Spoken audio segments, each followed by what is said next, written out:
یہ جہل مرکب ہے، اس کی اصلاح بہت مشکل ہے۔ تو ٹھیک وہی صورت اس آدمی کی ہے جو غلطی کر رہا ہے اور سمجھتا ہے کہ میں صحیح ہوں۔ اور کیوں سمجھتا ہے صحیح ہوں؟ اس واسطے کہ بڑا عقل مند اپنے کو جانتا ہے، اور یہ اس کا خیال یہ کہ میں عقل مند ہوں، لوگ مجھے عقل مند کہتے ہیں، لہذا میرا ہر فیصلہ اور میری ہر بات کے تعلق سے میری سمجھ اور ڈیسیژن جو ہے وہ بالکل صحیح ہے، تو لہذا میں غلط نہیں ہوں۔ یہ ہے وہ دوسری قسم برائی کی اور گمراہی اور گمراہوں کی، یہ بڑی خطرناک ہے۔ یہی صورت جب ہوتی ہے کسی کے اندر اللہ کے عذاب کو دعوت دینے کی، بس یہی ایک صورت ہے، قوم ہو یا فرد ہو۔ اللہ کا عذاب اسی وقت آتا ہے جب پوری قوم یا قوم کی میجارٹی برائی میں مبتلا ہو اور یہ سمجھے کہ ہم صحیح ہیں، غلط نہیں کر رہے ہیں، تب اللہ کا عذاب آتا ہے۔ تو فرماتے ہیں کہ وَزَيَّنَ لَهُمُ الشَّيْطَانُ أَعْمَالَهُمْ، شیطان نے ان کے اعمال کو ان کے لیے خوشنما بنا دیا، برا نہیں سمجھ رہے تھے، بہت اچھا سمجھ رہے تھے کہ ہم جو کر رہے ہیں وہ ٹھیک کر رہے ہیں۔ فَصَدَّهُمْ عَنِ السَّبِيلِ، اب جب غلطی نہیں سمجھ رہے تو جس راستے کی دعوت دے رہے نبی اس راستے میں جائیں گے کیوں؟ اس سے تو رک گئے، شیطان نے ان کو راہ حق سے روک دیا۔ وَكَانُوا مُسْتَبْصِرِينَ، وہ جو میں بات کہہ رہا ہوں کہ اپنے کو عقل مند سمجھ رہے ہیں، وہی کہتا قرآن۔ وَكَانُوا مُسْتَبْصِرِينَ، برے اس کا صحیح ترجمہ ہے، اردو میں ہم لوگ استعمال کرتے ہیں اور وہ لفظ ہے فارسی کا، اپنے کو بڑے دیدور سمجھتے ہیں۔ دیدور کا مطلب سمجھ میں آیا؟ یعنی کیا کہیں گے اسے، سوجھ بوجھ۔ دیدور کا مطلب یہ ہے کہ اپنے کو بہت سوجھ بوجھ کا سمجھتے ہیں، کہ ہر چیز کی ان کو سوجھ ہے، ہر چیز کی ان کو بوجھ ہے، تو اب ان سے غلطی ہونے کا کوئی مطلب نہیں۔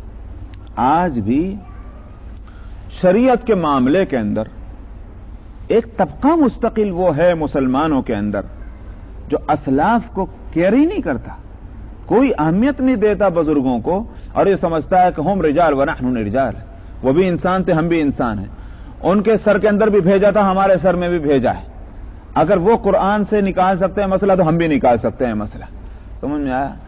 اور اگر حدیث ضروری بھی ہے تو ہم حدیث کو سے بھی نکال سکتے ہیں مسئلہ۔ یہ ہے وہ ایک جو لوگوں کے دماغوں میں یہ خناس بیٹھ گیا ہے، اور اس کے نتیجے میں دین سے دور ہیں، اس واسطے کہ دین پہنچتا ہی ہے واسطوں سے، واسطوں کو ہٹا دیں تو دین کے اعتبار کی کوئی صورت نہیں ہے۔ مثلا ایک آدمی نے آ کر مجھے اطلاع دی کہ باہر دروازے پر ہنگامہ ہے، کوئی لڑائی ہو رہی ہے۔ میں نے پوچھا تمہیں کیسے معلوم؟ اس نے کہا کہ ہال وے میں ایک آدمی کھڑا ہوا ہے، اس نے بتلایا۔ کون آدمی ہے؟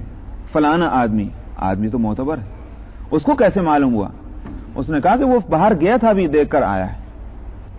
اب آپ دونوں واسطوں کو بیچ میں سے کٹ کر دیں اور کہہ دیں کہ یہ جھوٹے ہیں، کیا مطلب ہوا اس کا؟ ظاہر بات ہے کہ وہ واقعہ جو ہے وہ خود جھوٹ ثابت ہو گیا۔ واسطے اگر بیچ میں سے کٹ کر دیجئے تو اس واقعے کی کوئی ویلیو نہیں رہتی۔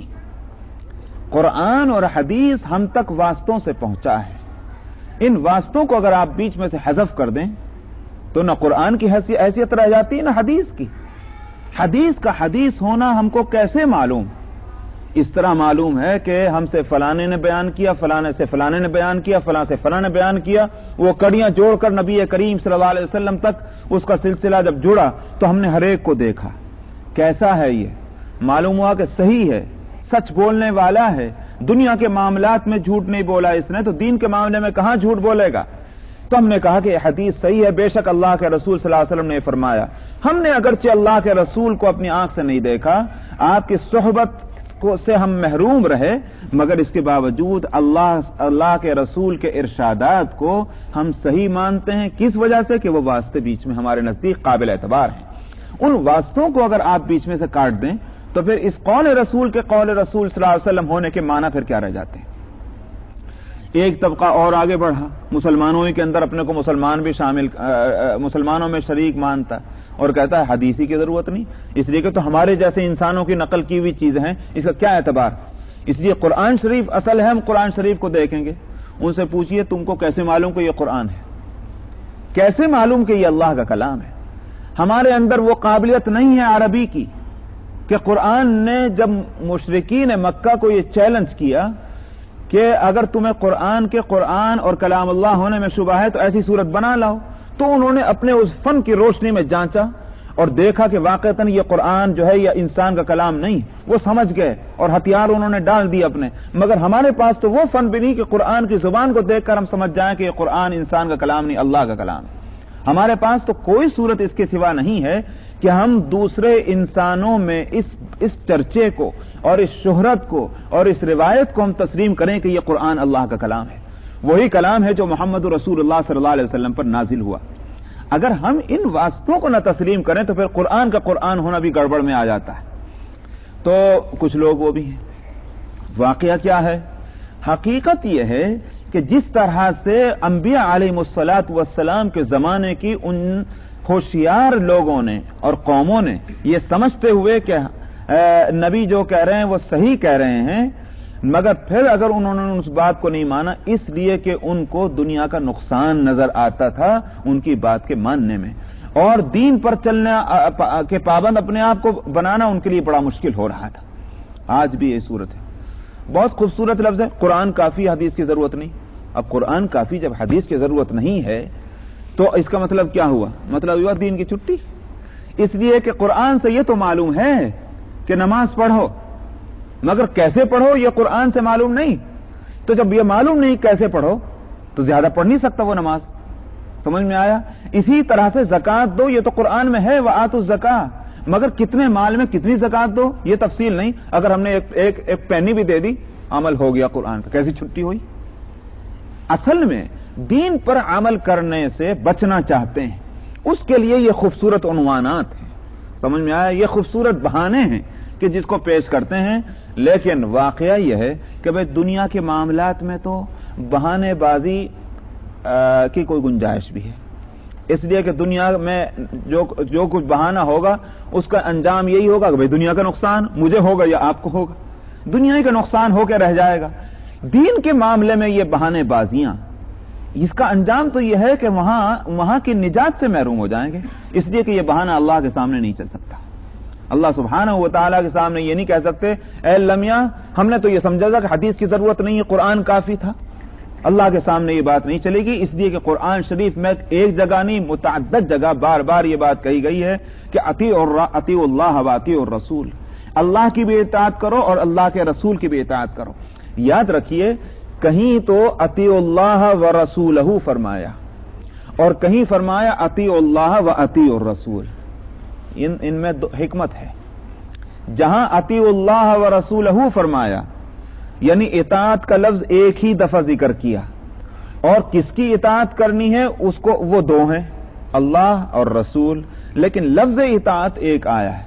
وہاں تو مراد یہ ہے کہ رسول کی اطاعت جو ہے وہ دراصل اللہ ہی کی اطاعت ہے، جس کو خود قرآن شریف میں دوسری جگہ سورہ نساء میں کھول کر بیان کیا گیا، من یطع الرسول فقد اطاع اللہ، جس نے رسول کی اطاعت کی دراصل اس نے اللہ کی اطاعت کی۔ یہ بات اس لیے کہی گئی کہیں کوئی منطقی قسم کا آدمی نہ آ جائے اور آ کر یوں نہ کہے یہ تو شرک ہو رہا۔ اصل توحید تو یہ ہے کہ بس اللہ کی اطاعت، یہ اللہ کے علاوہ اگر ایک کی بھی اطاعت کر لی تو یہ تو شرک ہو گیا۔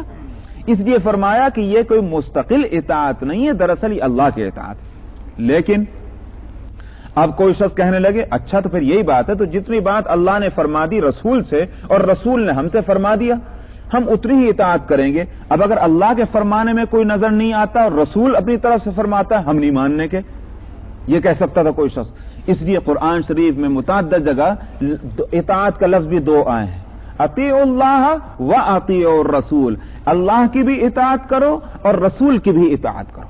دو مرتبہ اسی لیے آئے تاکہ کوئی شخص رسول کو الگ نہ کر دے کہ بس ہم رسول کی اتنی بات مانیں گے جتنی قرآن میں اللہ کے کلام میں موجود ہے۔ اس لیے دو مرتبہ لفظ اطاعت آئی۔ اسی واسطے خود نبی کریم صلی اللہ علیہ وسلم نے فرمایا تھا کہ میں تمہارے پاس قرآن لے کر آیا ہوں ومثلہ معہ، اور قرآن ہی کے جیسا اس کے ساتھ اور بھی کچھ لایا ہوں۔ کیا مطلب؟ وہ کیا چیز ہے؟ ظاہر ہے کہ آپ کے اقوال اور آپ کے ارشادات، اسی واسطے آپ نے اسی میں فرمایا یاد رکھو کہ پالتو گدھے کا گوشت حرام ہے، حالانکہ اس کا ذکر قرآن شریف میں نہیں ہے، قرآن شریف میں کہیں اس کا مسئلہ نہیں بیان کیا، لیکن آپ نے فرمایا کہ اس کا گوشت حرام ہے. معلوم ہوا کہ حدیث سے بھی کسی چیز کا حرام ہونا اور کسی چیز کا فرض ہونا یا کسی چیز کا واجب ہونا معلوم ہو سکتا ہے، سامنے آ سکتا ہے، اگرچہ قرآن میں اس کا کوئی ذکر نہ ہو. تو اسی لیے شریعت اسلامیہ کی دو چیزیں جو ہیں بطور فاؤنڈیشن کے ہیں جن کو نصوص کہتے ہیں، ایک ہے قرآن اور ایک ہے حدیث. نہ قرآن کو نکالا جا سکتا ہے نہ حدیث کو نکالا جا سکتا ہے. اگر ان دو پلر میں سے ایک پلر کو اگر آپ نے ہٹا دیا تو پھر اس کا مطلب یہ ہے کہ عمارت ٹھہر ہی نہیں سکتی وہاں شریعت کی. تو شریعت کے دو اہم پلر ہیں اور وہ ہیں ایک قرآن اور ایک حدیث. بے شک میں اس کو بھی واضح کر دوں کہ آپ حضرات نے چونکہ کتابوں میں پڑھا ہوگا، اس سے کوئی شبہ نہ ہو میری بات کے اندر، ایک ہے قیاس اور اجتہاد، اس کو بھی شریعت کے سورس کہے گئے ہیں، لیکن دراصل وہ مستقل سورس نہیں ہے. سمجھ میں آیا؟ انڈیپینڈنٹ نہیں ہے، بلکہ وہ اٹیچڈ ہیں نصوص سے، قرآن سے اور حدیث سے. سمجھ میں آیا؟ ہیں وہ پلر، مگر دراصل ان کا اٹیچمنٹ جو ہے وہ قرآن اور حدیث سے ہیں، وہ سیپریٹ کوئی ان کی پوزیشن نہیں ہے. ہاں پلر کا درجہ بے شک ہے. تو اصل ہے قرآن اور حدیث، ان میں سے ایک کو بھی اگر ہٹائیں گے تو شریعت کی عمارت قائم نہیں رہے گی. مگر لوگ ہیں کہ بڑی ہمت کے ساتھ یہ بات کہہ دیتے ہیں. تو اس لیے میں نے کہا کہ دنیا میں چل جائے، ٹھیک ہے، ہماری تقریر ان پر اثر نہیں کر رہی، آپ کی تقریر اثر نہیں کر رہی، مگر اللہ کے سامنے کیا جواب دیں گے وہ کہ اللہ میاں ہم نے حدیث کو اس لیے چھوڑ دیا تھا اور قرآن پر ہم نے قناعت کی تھی. وہ فرمائیں کہ ہم نے چنانچہ ایک عورت آئی ایک صحابی کے پاس اور اس نے آ کر یہ پوچھا کہ یہ جو بھووں کے بال کاٹنا، بھویں جانتے ہیں نا، آنکھوں کے اوپر جو یہ جو ہے بالوں کی لکیر، ان بالوں کو کاٹنا اور اسی طرح سے مصنوعی بال جو ہیں بناوٹی وہ بال سر پہ لگانا، یہ کیسا ہے؟ انہوں نے کہا ناجائز ہے. کہ قرآن شریف میں ہے یہ؟ انہوں نے کہا کہ ہاں ہے. انہوں نے کہا میں نے تو قرآن شریف پورا پڑھ لیا، قرآن شریف میں تو کہیں یہ مسئلہ نہیں ملا. اس نے کہا تجھے قرآن شریف میں نہیں ملا؟ انہوں نے کہا نہیں قرآن شریف میں نہیں، قرآن شریف میں ہے. انہوں نے کہا بھائی وہ آیت تو مجھے بھی بتا دیجئے. آپ کو معلوم ہے اس صحابی نے کیا آیت پڑھی؟ صحابی نے پڑھا ما آتاکم الرسول فخذوہ وما نہاکم عنہ فانتہوا. جو رسول لے کر آئیں اس کو مضبوط پکڑ لو اور جس سے وہ روکیں اس سے رک جاؤ. میں آیا کہ تم قرآن شریف میں کیا دیکھنا چاہتے ہو؟ جب یہ آیت موجود ہے اب ہم حدیث میں دیکھیں گے. حدیث میں اگر کوئی مسئلہ مل گیا، قرآن میں صراحتاً وہ مسئلہ موجود نہیں مگر اس آیت کے ذیل میں آتا ہے، اس اعتبار سے اس کو قرآن سے ثابت مانیں گے. اس لیے کہ قرآن ہر مسئلے کو بتلا ہے. کچھ مسائل قرآن نے بتلا دیے، کچھ مسائل بتلانا پیغمبر کے حوالے کر دیا اور یہ کہہ دیا کہ جو پیغمبر لائے اس کو مان لو. تو پیغمبر کا لایا ہوا دراصل وہ قرآن ہی ہوگا اس طرح سے. تو یہ صحابہ کی سمجھ تھی اور فہم تھا. تو میں نے کہا کہ لوگ اس طرح کا بات اس لیے کرتے ہیں کہ وہ یہ سمجھتے ہیں، یہ بتلانا چاہتے ہیں کہ ہم بڑے سوجھ بوجھ والے ہیں. تو فرمایا کہ وَكَانُوا مُسْتَبْصِرِينَ، بڑے سوجھ بوجھ والے تھے، بڑے دیدہ ور تھے، لیکن دین میں ان کے دیدہ وری کام نہ آ سکی. وَقَارُونَ وَفِرْعَوْنَ وَحَامَانَ، اور اسی طرح یاد کرو تم قارون کو بھی اور فرعون اور حامان کو بھی. قارون کا بھی ذکر آ چکا پہلے اور فرعون اور حامان کا بھی. حامان فرعون کا وزیر ہے. وَلَقَدْ جَاءَهُم مُوسَىٰ بِالْبَيِّنَاتِ، لائے ان کے پاس موسیٰ کھلی نشانیاں. فرعون کے پاس گئے تو ظاہر ہے کہ اس کے وزیر بھی مخاطب ہوا، اور قوم فرعون کے اندر قارون بھی ہے جو مالدار ترین انسان ہے، ان کو بھی نصیحت کی تھی حضرت موسیٰ علیہ السلام نے براہ راست. لیکن تینوں نے کیا کیا؟ فاستکبروا فی الارض، انہوں نے تکبر کیا زمین کے اندر. ایک اپنی طاقت اور قوت کے گھمنڈ میں تھا فرعون اور حامان، اور ایک اپنے مال کے گھمنڈ میں تھا، مال کی کثرت کے گھمنڈ میں وہ قارون. دنیا میں دو ہی چیزیں ہیں جو انسان کو دھوکے میں ڈالتی، ایک سیاسی طاقت اور قوت اور ایک مال اور دولت کی کثرت.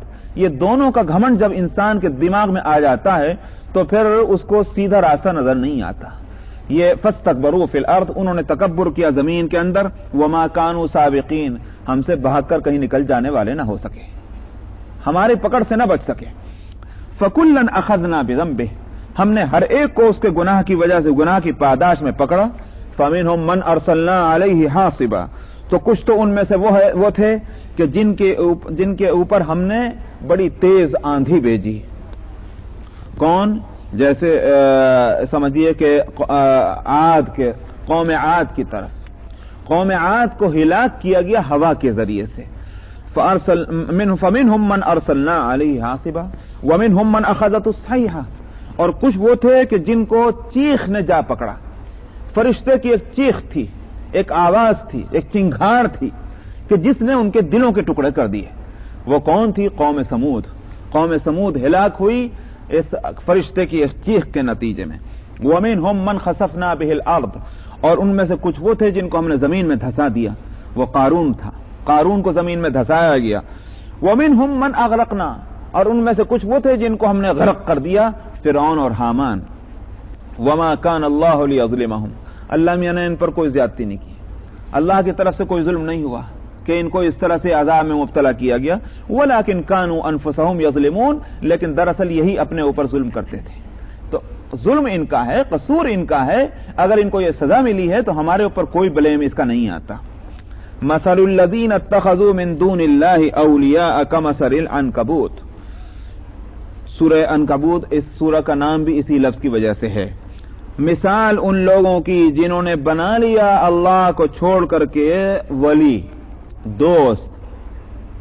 تعلقات دنیا میں ہر ایک سے کر سکتے ہیں، کافر ہو، مشرک ہو، دشمن خدا ہو، دشمن رسول ہو، کسی نہ کسی قسم کا تعلق دنیا کی زندگی میں ہر ایک سے ہو سکتا ہے۔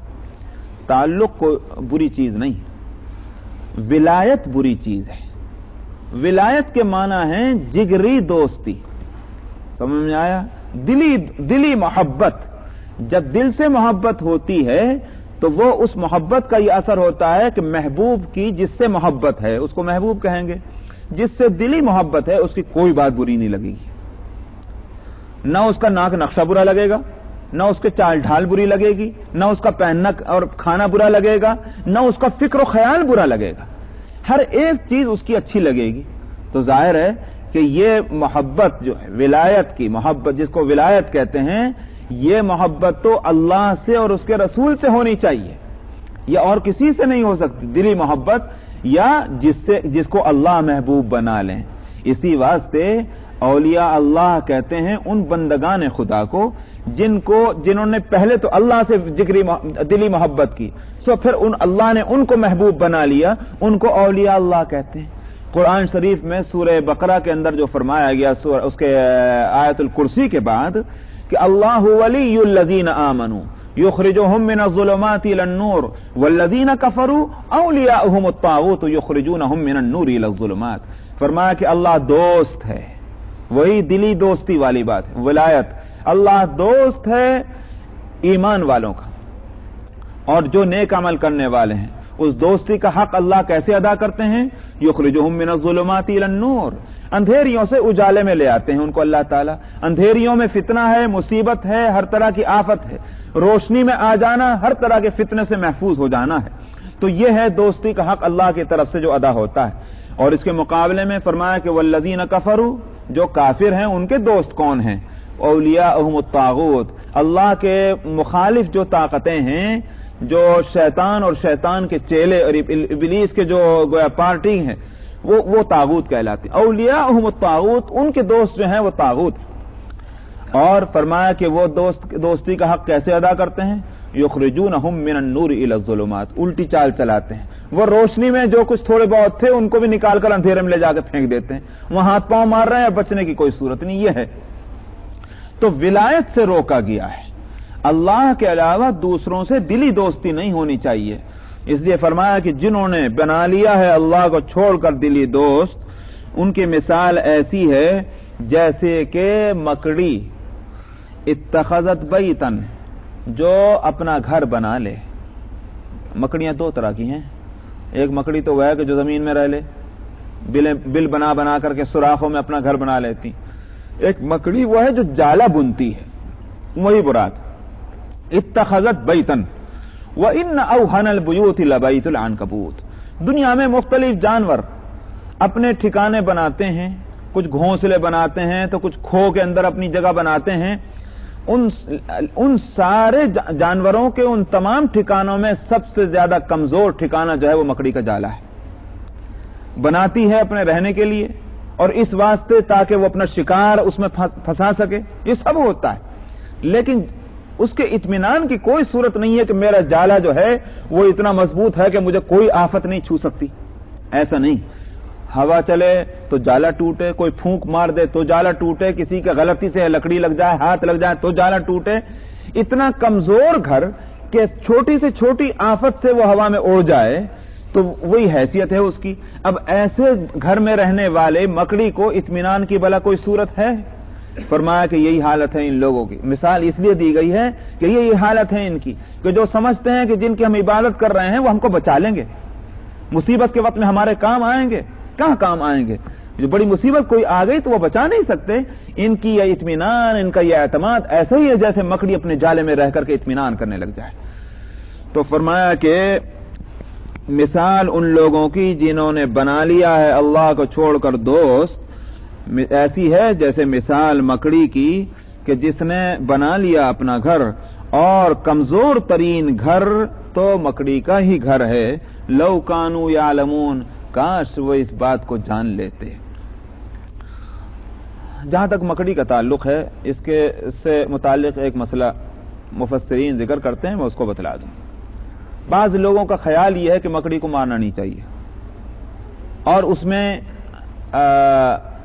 خطیب نے حضرت علی رضی اللہ عنہ کا ایک قول نقل بھی کیا ہے کہ مکڑی کو مت قتل کرو، مت مارو، اور خیال یہ اس طرف اس لیے گیا کہ نبی کریم صلی اللہ علیہ وسلم نے جب ہجرت فرمائی تھی تو راستے میں غار ثور میں آپ نے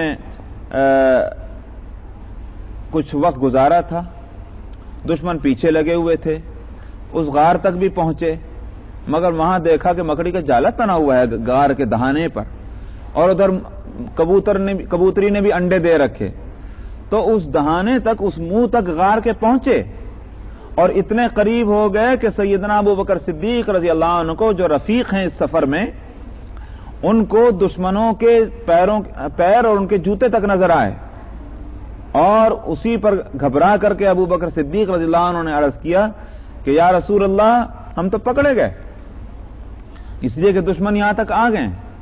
لیکن دشمنوں نے یہ خیال کیا کہ اگر کوئی آدمی اس میں جاتا تو مکڑی کا جالا کہاں تنا ہوتا، اور اسی طرح سے کبوتری کہاں سے انڈا دیے ہوئے ہوتی، اس کا مطلب یہ ہے کہ اندر کوئی آدمی گیا ہی نہیں، چھوڑو آگے بڑھ گئے۔ تو وہ واقعہ سیرت کی کتابوں میں موجود ہے۔ اس لیے بعض لوگوں کا یہ خیال ہوا کہ مکڑی کو نہیں مارنا چاہیے، اس لیے کہ اس نے اللہ کے رسول کے اس سفر میں اپنی حد تک بڑی مدد کی ہے۔ لیکن ایک دوسری روایت حضرت علی رضی اللہ عنہ ہی سے نقل کی جاتی ہے، اور وہ یہ کہ طہروا بیوتکم من نسج العنکبوت فإن ترکہ یورث الفقر۔ آپ نے یہ بھی فرمایا حضرت علی رضی اللہ عنہ نے کہ اپنے گھروں کو مکڑی کے جالوں سے صاف کرو، اس لیے کہ ان کا چھوڑے رکھنا فقر اور محتاجگی کو جو ہے وہ دعوت دیتا ہے، اور وہاں گویا یوں کہیے کہ ان گھروں کے اندر فقر آ جاتا ہے اور غربت آتی ہے اگر مکڑی کے جالوں کو اسی طرح چھوڑ دیا جائے۔ جہاں تک ان دونوں روایتوں کی سند کا تعلق ہے، مفسرین کہتے ہیں کہ سند جو ہے وہ قابل اعتبار نہیں ہے، بہت کمزور سند ہے۔ اور دوسری بات جو ہے وہ دوسری احادیث اور احادیث کے منشا سے میل کھاتی ہے، اس لیے کہ صفائی اور ستھرائی، گھر کی صفائی ہو، لباس کی صفائی ہو، اور جگہ کی صفائی ہو، ہر ایک صفائی کی ہدایت احادیث میں موجود ہے۔ اور جس طرح سے الطہارۃ من الایمان فرمایا گیا کہ پاکی جو ہے وہ ایمان کا ایک حصہ ہے، وہیں النظافۃ من الایمان بھی کہا گیا کہ ستھرائی اور صفائی جو ہے وہ بھی ایمان کا ایک حصہ ہے۔ اس لیے چونکہ دوسری بات میل کھاتی ہے دوسری احادیث سے، اس لیے زیادہ ترجیح اسی کو ہے کہ مکڑی اگر ہے تو اس کو مارنا بھی جائز اور اس کے جالے وغیرہ بھی صاف کرنا جائز۔ ان اللہ یعلم ما یدعون من دونہ من شیء وہو العزیز الحکیم۔ فرمایا تھا کہ لو کانوا یعلمون، کاش یہ جان لیتے اس بات کو، ماتے ہیں کہ یہ جانے کہ نہ جانے، مگر اللہ کو تو معلوم ہے حقیقت ہر حال کی، بلا شبہ اللہ جانتے ہیں ان چیزوں کو جن کو وہ اللہ کو چھوڑ کر کے پکارتے ہیں، اور اس میں کتنی طاقت ہے کہ نہیں ہے، کیا ان کی حقیقت ہے، یہ تو نہیں جان سکے، نہیں جانتے ہیں یا نہیں جاننا چاہتے، مگر اللہ کو تو معلوم ہے۔ وَهُوَ الْعَزِيزُ الْحَكِيمُ، وہ جو فرمایا تھا کہ جن کی عبادت کرتے ہیں اللہ کو چھوڑ کر، جن کو دوست بناتے ہیں، ان پر اعتماد کرنا جو ہے وہ ایسا ہی ہے جیسے مکڑی اپنے جالے پر اعتماد کرے۔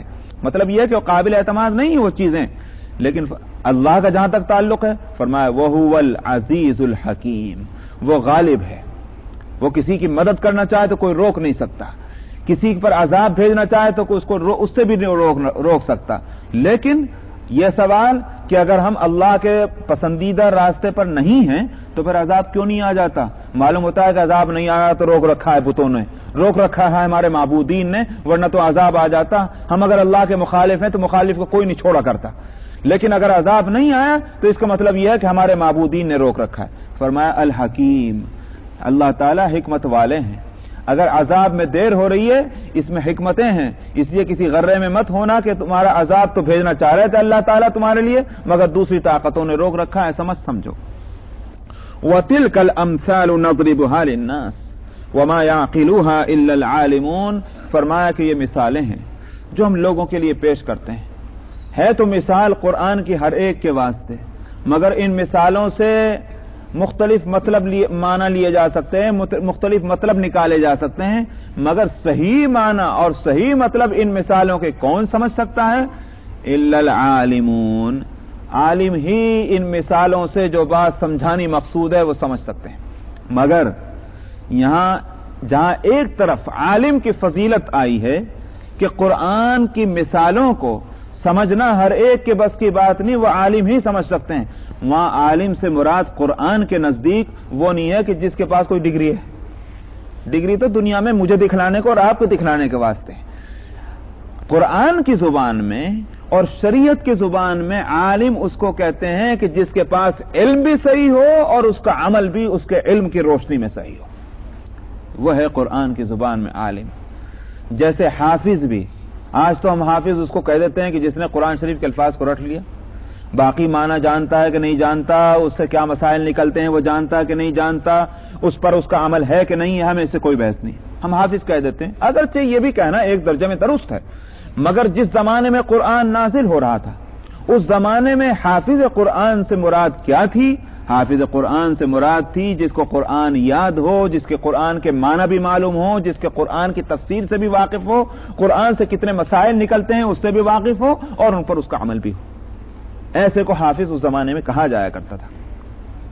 تو قرآن کو جو ہم پڑھیں تو قرآن کے جو اپنی اصطلاحات ہیں ان کو پیش نظر رکھنا چاہیے۔ اسی واسطے قرآن کے بارے میں اور شریعت کے بارے میں ہمیں رہنمائی کن سے لینی چاہیے؟